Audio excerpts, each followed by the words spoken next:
Hi, I'm Richard C. I'm a math tutor at Wyzant and answering this question submitted by a student.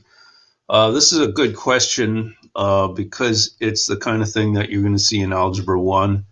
You'll see it again in Algebra 2.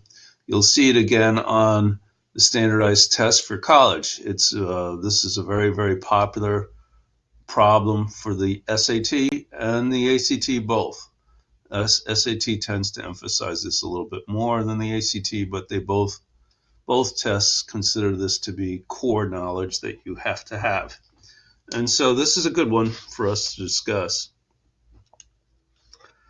Okay, so I'm going to take a graphical approach to this problem, and which is, I think, often a good idea when you're looking at a word problem, is to draw some kind of diagram or sketch. In this case, we'll just do a rough graph, and we have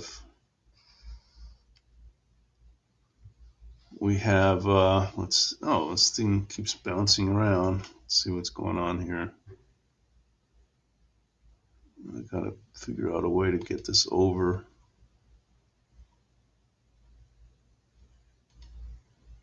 Grab it and pull it over. There we go. I'll try to grab that and pull that over. Okay, hopefully this will fix the problem. I'll pull it over here. Okay, so back to work. Oops.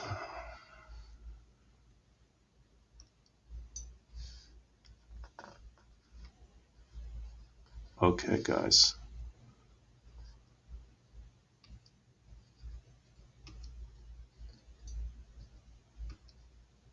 Having some trouble with this. Apologize. Okay. Okay, so we have data points that measure the height and the pressure. The height we're going to put here because the height determines the pressure. So the height is the independent variable, and this is in meters. And then the pressure is our dependent variable. And this is in kilopascals. Never heard of this before, but that's kilopascals. And basically, they're just giving us data points. They're saying in San Francisco, which has no height whatsoever, 0 meters, the pressure is 101 kilopascals. So I'll just put 101 here. So that's a data point right there. That's a nice data point to have. It's the y-intercept. And then this, I'll just label this SF for San Francisco. And in Denver, it's much higher in Denver. So let's say this is 1700 here, 1609. And I'm just going to round these things. We don't have to do it precisely. And in Denver, the atmospheric pressure is lower. So let's call this one 83. And so this data point would represent Denver.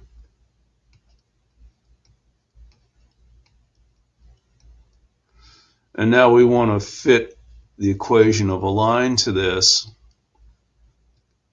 And I'll just fill in a line now. Make it green. And let's see if we can get a line in here somewhere.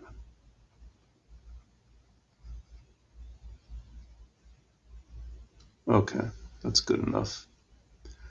Okay, so let's go back to the problem. It's asking us to find the equation of this line. So, and it's requiring us to use point slope. So, which is not what I would have used because they're giving us the y-intercept. If you give me the y-intercept, I'm going to use slope-intercept form, but that's okay. We'll follow the instructions. So point slope, let me just refresh your memory. point slope is y minus y1, which is, y1 is just, oh boy, no wonder I'm in the wrong tool here, sorry. Y minus y1 equals m, which is the slope, times x minus x1.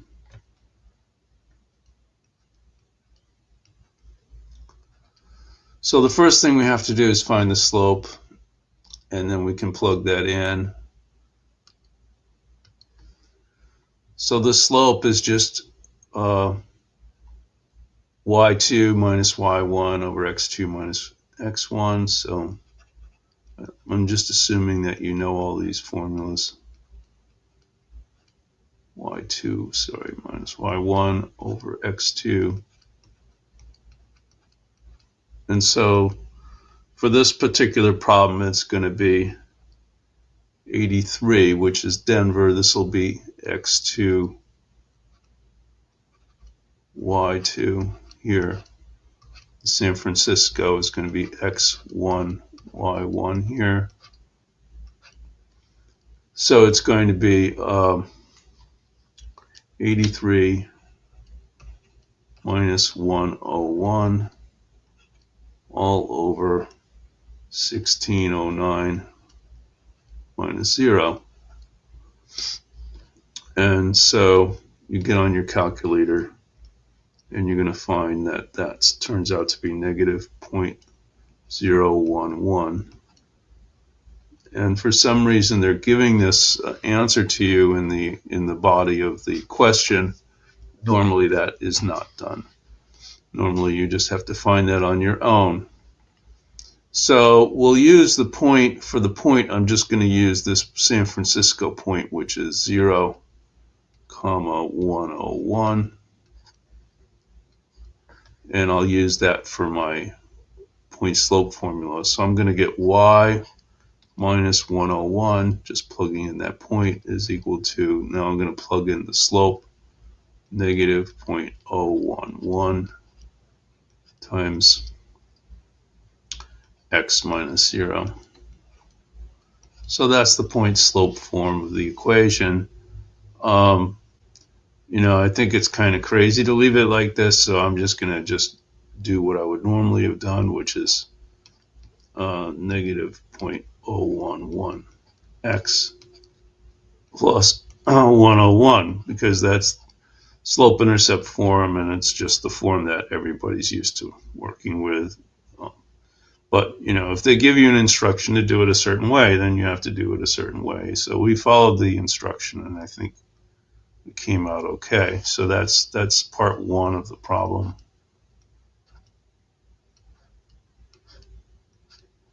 So part two is just the rate of change. So here they just want a formal statement of the rate of change.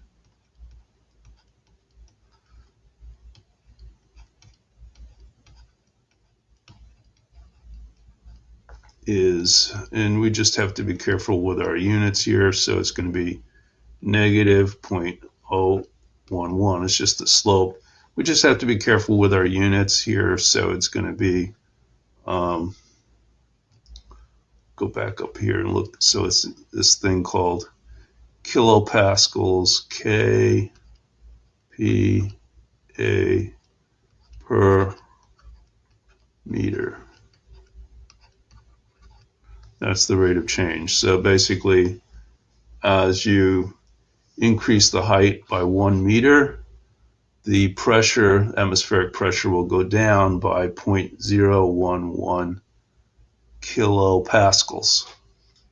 So that's part two. And now part three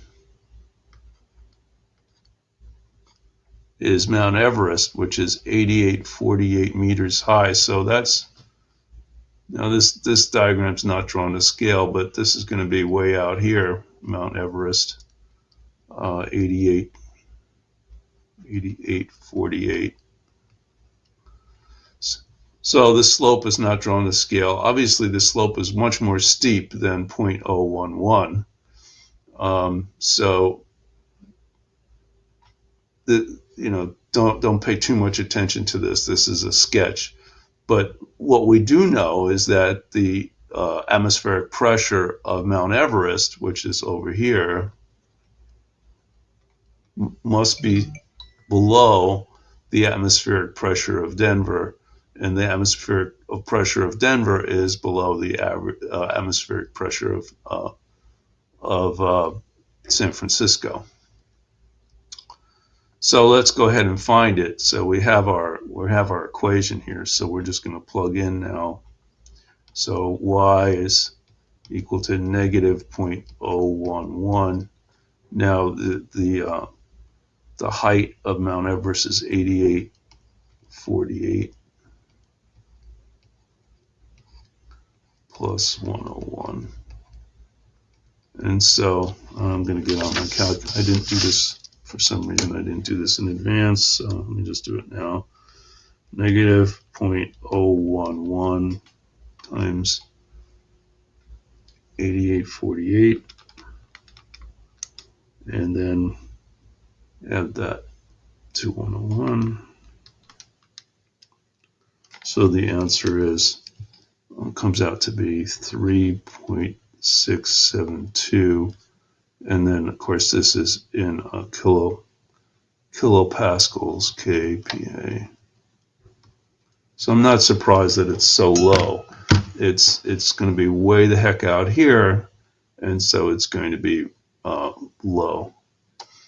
So that's the entire problem. It's not a difficult one.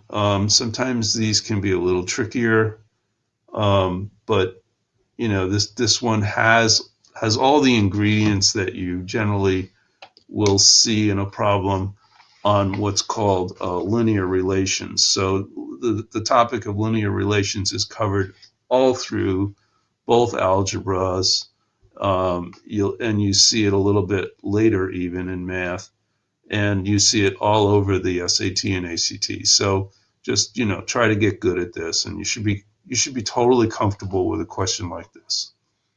Okay, so that's it for this question. I'll see you guys again next time. Take care. Bye-bye.